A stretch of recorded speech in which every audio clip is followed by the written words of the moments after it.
अपने लोगों को अब मुतमईन करना चाहिए। देखें, जो सोशल मीडिया के ऊपर आवाज़ उठ रही है कि 2 महीने का टाइम क्यों दिया, तो 4 दिन तो गुजर गए, बाकी भी गुजर जाएंगे। दिन जितने भी हो ना वो गुजर जाते हैं। आप इसको कितना भी लंबा करें, इमरान खान साहब ने 3 साल की जेल काट ली है। ये 2 महीने भी एक दिन गुजर जाएंगे। लोगों को क्लैरिटी होनी चाहिए कि 2 महीने के बाद 27 सितंबर को एक्चुअली सुहेल अफरीदी करने क्या जा रहे हैं।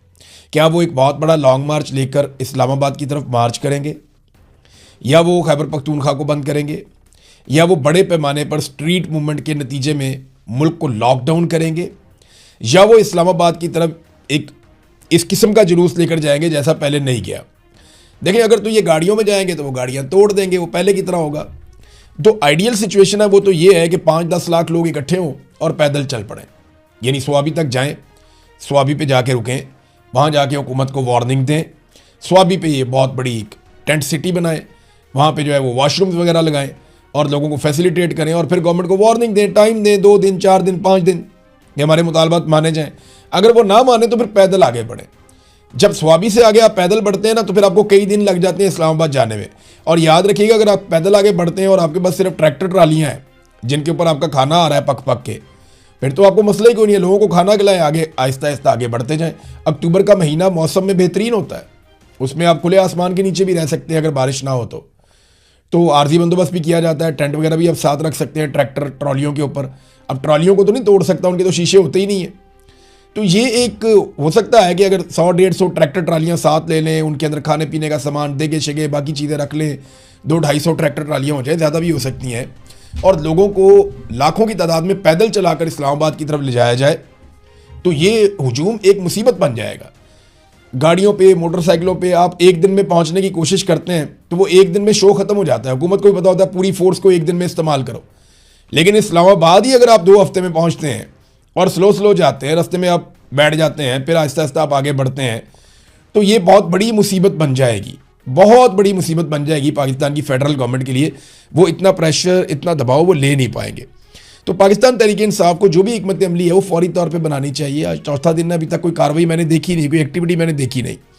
और तैयारियां अगर करनी है तो तेज़ करनी पड़ेगी। जगह जगह जलसे करें, जगह जगह कॉर्नर मीटिंग्स करें, बहुत सारी कमेटियां बनाएं, जो नौजवानों की मेंबरशिप है उन्हें तेज़ करें। जिन नौजवानों को जिम्मेदारियां देनी है उनको बताएं कि जनाब आपकी ये रिस्पॉन्सिबिलिटी है, आपकी ये रिस्पॉन्सिबिलिटी है, आपने यहाँ ड्यूटी करनी है, आपने यहाँ ड्यूटी करनी है। हर 10 नौजवानों के ऊपर एक नौजवान को इंचार्ज बनाए। ये सारा कुछ जो है ना वो ऑर्गेनाइज तरीके से होगा तो फिर आप मुकाबला कर पाएंगे, क्योंकि जो पाकिस्तान की मिलिट्री एस्टेब्लिशमेंट है वो ऑर्गेनाइज तरीके से ये लड़ाई लड़ती है। अगर ये पॉलिटिकल लड़ाई होती तो पॉलिटिकल पार्टियां कब की आपस में फैसला कर चुकी होती, लेकिन क्योंकि ये मिलिट्री एस्टेब्लिशमेंट के साथ लड़ाई है, यहाँ एजेंसियां इन्वॉल्व हो जाती हैं, पाकिस्तान की फौजी जर्नैल जो है वो इस सियासत के अंदर इन्वॉल्व हो जाते हैं, तो यहाँ बहुत प्रोपेगेंडा भी होगा, ताकत का ब्रूटल इस्तेमाल भी हो सकता है। लेकिन अगर इत्तेहाद और इत्तफाक के साथ जाएं तो बगैर गोली चले, बगैर खून बहे बहुत बड़े टारगेट अचीव किए जा सकते हैं, लेकिन तादाद बड़ी होनी चाहिए पाकिस्तानियों की। तो ये नादरीन, पाकिस्तान तहरीक इंसाफ को अभी इसके ऊपर देखें, आइंदा आने वाले दिनों में आहिस्ता आहिस्ता ये इख्तलाफात ख़त्म होते जाएंगे। मैंने बतौर पॉलिटिकल पार्टी मैंने बड़ा स्टडी किया पीटीआई को।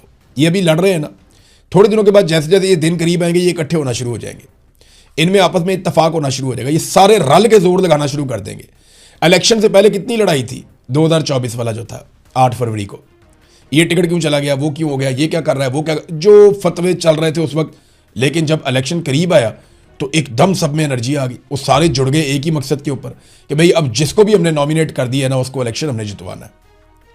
तो वो सॉफ्ट रेवोल्यूशन था। एस्टेब्लिशमेंट को बदतरीन शिकस्त पाकिस्तान की तारीख में अगर कोई हुई है तो वो 8 फरवरी 2024 को हुई है, जब ये अपनी सारी ताकत लगाने के बावजूद, अपने सारे हरबे इस्तेमाल करने के बावजूद अवाम से हार गए थे। लेकिन इन्होंने हार मानी नहीं है, तो अब अवाम को इन्हें सिर्फ हराना नहीं है बल्कि इनसे हार मनवानी है, एक स्टेप और आगे जाना पड़ेगा। खैबर पख्तूनख्वा असम्बली में एक बड़ा अच्छा काम किया, क्योंकि खैबर पख्तूनख्वा की गवर्नमेंट है उसकी बात हो रही थी, तो मैं ये भी आपके सामने जिक्र कर देता हूँ। जो इन्होंने एक बड़ा मुतनाज़ किस्म का बिल लेकर आए थे, जिसमें ब्लू पासपोर्ट वाली एक शिक थी कि ताहयात अरकान असम्बली को ब्लू पासपोर्ट दिया जाए, फैमिलियों को भी दिया जाए। तो वो जो तरामीम है मुतफ़क्का तौर पे मंजूर कर ली गई हैं, लेकिन अच्छी बात यह है कि मुराद और इस्तेहकाक एक्ट 2026 की तरामीम में से ब्लू पासपोर्ट वाली जो शिक है, जो मुतनाज़ है, जिसको पाकिस्तान तहरीक इंसाफ ने बड़ा ज़ोर लगा के मुखालफत की थी, उसको निकाल दिया गया। देखिए, इतनी पॉजिटिव बात है। अवाम की बात अगर किसी पॉलिटिकल पार्टी में या किसी हुकूमत में मानी जाए तो ये बहुत अच्छा साइन है, इससे जमहूरियत आगे बढ़ती है। तो PMLN को देखें परवाह नहीं होती, जो मर्जी कर लेते हैं। जरदारी साहब को कोई परवाह नहीं, उन्होंने सिंध का पानी दे दिया, चोलिस्तान में ले जाओ नहरें निकाल के, आप वहाँ पे जाके इस्तेमाल कर लो, किसी से पूछा ही नहीं। जो दिल करता खरीद लेते हैं, कभी जहाज़ ले लेते हैं, कभी कुछ ले लेते हैं। ये जो मर्जी करें, जिसको मर्जी मिनिस्टर लगाएं, जिसको मर्जी जिस मर्जी ओहदे पर बिठाएं, इनको सवाल नहीं किया जा सकता। जब सवाल कोई नहीं कर सकता तो फिर इन्हें जवाब देना भी नहीं होता, तो ये अपनी मनमानी करते हैं। लेकिन PTI के अंदर ये कल्चर है फ़िलहाल। ये माजी में पीपल्स पार्टी में ये कल्चर हुआ करता था, बड़ा शानदार कल्चर था, लेकिन जरदारियों का जब कब्ज़ा हुआ तो वो बिल्कुल कल्चर तब्दील हो गया। अब PTI में है कि वो मुज़ामत करते हैं लोग और मुखालफत करते हैं गलत चीज़ की, तो ये गलत चीज़ जो है इसको रोका गया। क्रेडिट गोज़ टू आम कारकुन जो है पाकिस्तान तहरीक-ए-इंसाफ का, ये उसका क्रेडिट है। नाज़रीन, बिलावल ने गुज़िश्ता 4 दिनों में ना 4 अलग अलग तरह के स्टेटमेंट दिए। इसका मतलब पता क्या है, इनके पास अपना कोई बयानिया ही नहीं है। और बयानिया इसलिए नहीं है कि इस वक्त ये जालिम के साथ खड़े हुए हैं और मजलूम जो है उसको कुचलने में अपना किरदार अदा कर रहे हैं। याद है ना वो ब्रूट मेजॉरिटी, डंडे वाली जमहूरियत, फिर जरदारी का कहना कि हम एस्टेब्लिशमेंट के हाथ मजबूत करेंगे। ये सारा गंद इन्होंने ही मारा हुआ है, बिलावल जरदारी ने और आसिफ जरदारी ने।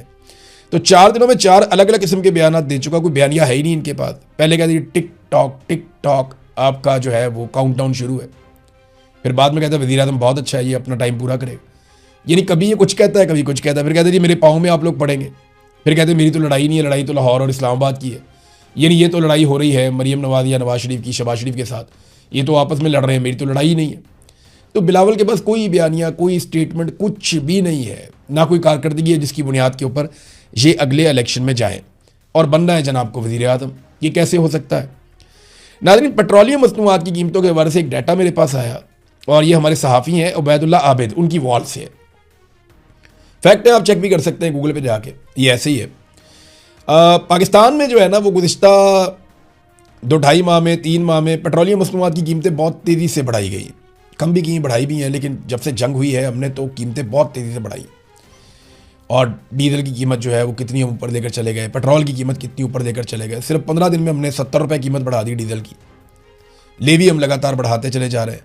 क्या आपको पता है कि भारत में पेट्रोलियम मसनूआत की कीमतों में आखिरी बार जो इजाफा हुआ था वो 15 मई को हुआ था। जून, जुलाई, ये अगस्त आ गया, यानी 3 महीने पहले वहाँ पे एक आखिरी इजाफा हुआ था भारत के अंदर और पेट्रोलियम मसनूआत की कीमत में, और वो 3 रुपये का इजाफा हुआ था। सिर्फ 3 रुपये उन्होंने पेट्रोल बढ़ाया था 3 महीने पहले, फिर नहीं बढ़ाया उन्होंने। बांग्लादेश में 1 जून को इजाफा हुआ था, यानी उनको भी 2.5 माह हो गए पेट्रोलियम मसनूआत में कीमतें बढ़ाए हुए, और उन्होंने बहुत थोड़ा सा इजाफा किया था। श्रीलंका में 30 जून को जो है वो इजाफा हुआ था, यानी उनको भी तकरीबन 1.5 माह हो गया पेट्रोलियम मसनूआत की कीमतें बढ़ाए हुए। और हमारे पास इस अरसे में हर दिन इजाफा होता है, हर दिन पेट्रोलियम लेवी बढ़ती है। आलमी मंडी में कीमत कम होती है, हम क्या करते हैं, पेट्रोलियम लेवी बढ़ा देते हैं और उसका इम्पैक्ट आवाम तक नहीं आने देते। ये है जनाब फ़र्क। अब तक के लिए इतने, अपना ख्याल रखिएगा, अपने इस चैनल का भी। अल्लाह हाफ़िज़।